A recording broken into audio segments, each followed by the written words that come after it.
Shri Patanjali Yogasutra, Part 2, Shlok number 3rd. Avidya smita ragdvesha bhi nivesha klesha. The pain-bearing obstructions are ignorance, egoism, attachment, aversion, and clinging to life. Commentary on Shri Patanjali Yoga Sutra by Swami Vivekananda. These are the 5 pains, the fivefold tie that binds us down, of which ignorance is the cause and the other four its effects. It is the only cause of all our misery. What else can make us miserable? The nature of the soul is eternal bliss. What can make it sorrowful except ignorance, hallucination, delusion? All pain of the soul is simply delusion.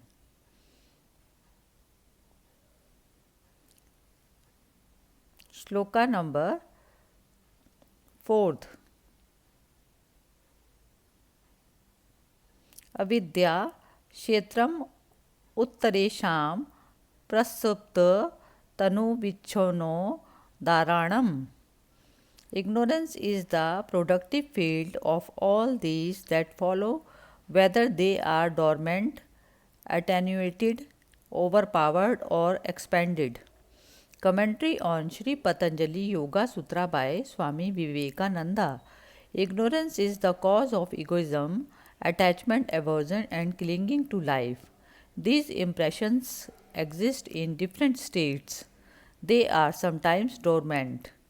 You often hear the expression innocent as a baby, yet in the baby may be the state of a demon or of a god, which will come out by degrees. In the yogi, these impressions, the sanskaras left by past actions, are attenuated, that is, exist in a very fine state, and he can control them and not allow them to become manifest. Overpowered means that sometimes one set of impressions is held down for a while by those that are stronger, but they come out when that repressing cause is removed. The last state is the expanded, when the sanskaras, having helpful surroundings, attain to a great activity, either as good or evil. Shlok number 5th, part 2nd.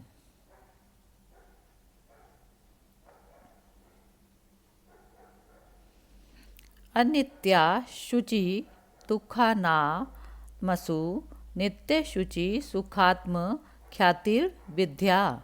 Ignorance is taking the known eternal, the impure, the painful, and the known self for the eternal, the pure, the happy, and the Atma or self. Commentary on Shri Patanjali Yoga Sutra by Swami Vivekananda. All the different sorts of impressions have one source, ignorance. We have first to learn what ignorance is. All of us think I am the body and not the self, the pure, the effulgent, the ever blissful, and that is ignorance. We think of man and see man as body. This is the great delusion. Part 2, Shloka number 6th. दिग्दर्शन शक्तयो रेकात्म ते vasmita. Egoism is the identification of the seer with the instrument of seeing. Commentary on Shri Patanjali Yoga Sutra by Swami Vivekananda. The seer is really the self, the pure one, the ever holy, the infinite, the immortal. This is the self of man, and what are the instruments?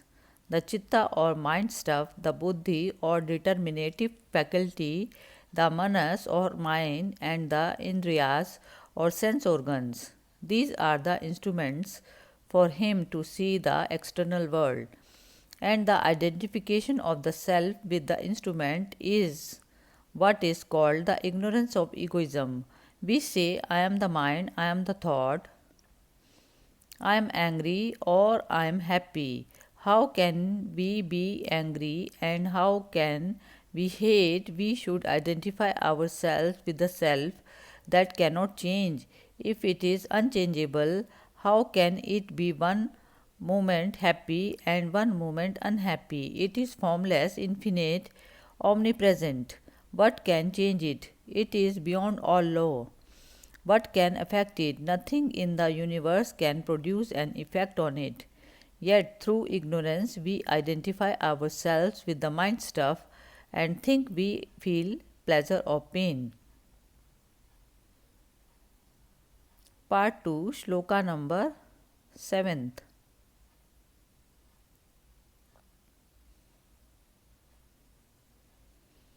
Sukhanushayi ragaha. Attachment is that which dwells on pleasure. Commentary on Sri Patanjali Yoga Sutra by Swami Vivekananda.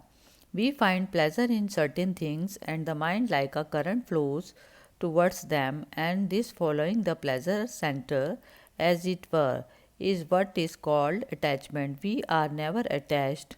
Where we do not find pleasure, we find pleasure in very queer things sometimes, but the principle remains. Wherever we find pleasure, there we are attached. Shloka number 8, part 2. Dukhanushayi dveshaha. Aversion is that which dwells on pain. Commentary on Sri Patanjali Yoga Sutra by Swami Vivekananda. That which gives us pain as immediately seek to get away from. Shloka number 9, part 2. Swarasvahi videsho api tatha rudo abhiniveshaha, flowing through its own nature and established even in the learned, is the clinging to life. Commentary on Sri Patanjali Yoga Sutra by Swami Vivekananda. This clinging to life you see manifested in every animal. Upon it, many attempts have been made to build the theory of a future life because men are so fond of life that they desire a future life also. Of course, it goes without saying that this argument is without much value, but the most curious part of it is that in Western countries, the idea that this clinging to life indicates a possibility of future life applies only to man but doesn't include animals. In India, this clinging to life has been one of the arguments to prove past experience and existence. For instance, if it be true that all our knowledge has come from experience, then it is sure that which we never experience we cannot imagine or understand. As soon as chickens are hatched, they begin to pick up food.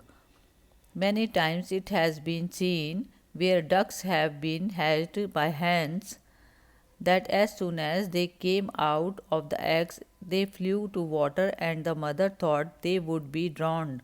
If experience be the only source of knowledge, where did these eager chickens learn to pick up food, or the ducklings that the water was their natural elements? If you say it is instinct, it means nothing. It is simply giving a word, but is no explanation. What is this instinct? We have many instincts in ourselves. For instance, most of you ladies play the piano and remember when you first learned how carefully you had to put your fingers on the black and white keys one after the other. But now, after long years of practice, you can talk with your friends while your fingers play mechanically. It has become instinct. So, with every work we do by practice, it becomes instinct, it becomes automatic. But so far as we know, all the cases which we now regard as automatic are degenerated reason. In the language of the yogi, instinct is involved reason, discrimination becomes involved, and gets to be automatic sanskaras. Therefore, it is perfectly logical to think that all we call instinct in this world is simply involved reason. As reason cannot come without experience, all instinct is therefore the result of past experience. Chickens fear the hawk and ducklings love the water.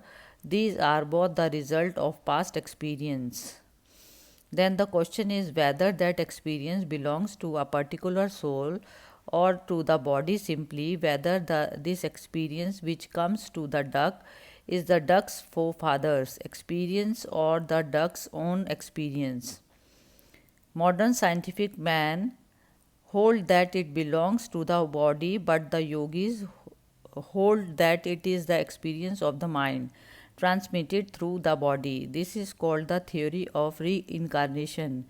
We have seen that all our knowledge, whether we call it perception or reason or instincts, must come through that one channel called experience, and all that we know now called instinct is the result of past experience degenerated into instinct, and that instinct regenerates into reason again, so on throughout the universe. And upon this has been built one of the chief arguments for reincarnation in India. The recurring experiences of various fears in course of time produce this clinging to life.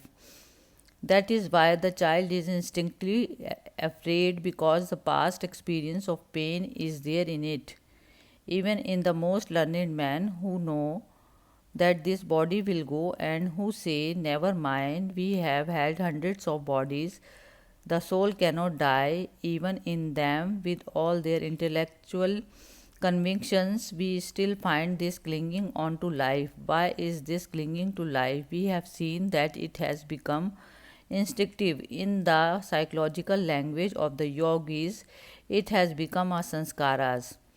The sanskaras, fine and hidden, are sleeping in the chitta. All this past experience of death, all that which we call instinct is experience, becomes subconscious. It lives in the chitta and is not inactive but is working underneath. The chitta vrittis, the mind waves, which are gross, we can appreciate and feel. They can be more easily controlled, but what about the finer instincts?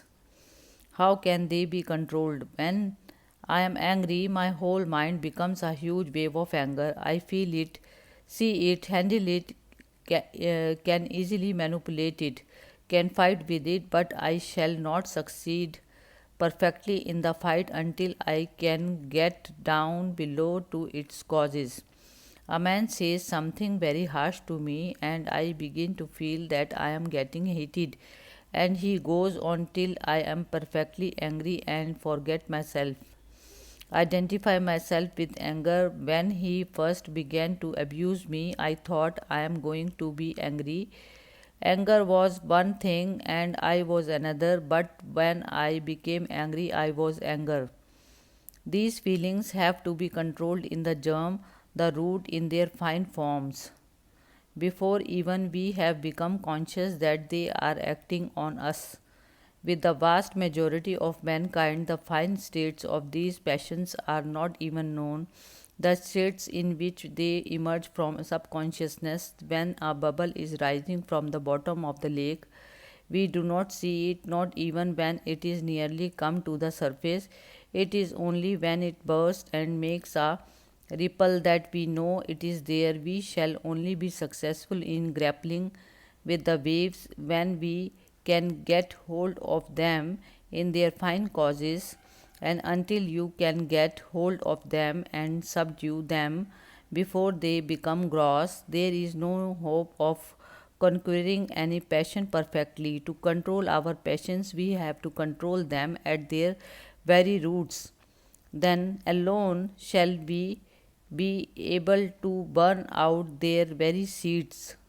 As fried seeds thrown into the ground will never come up, so these passions will never arise.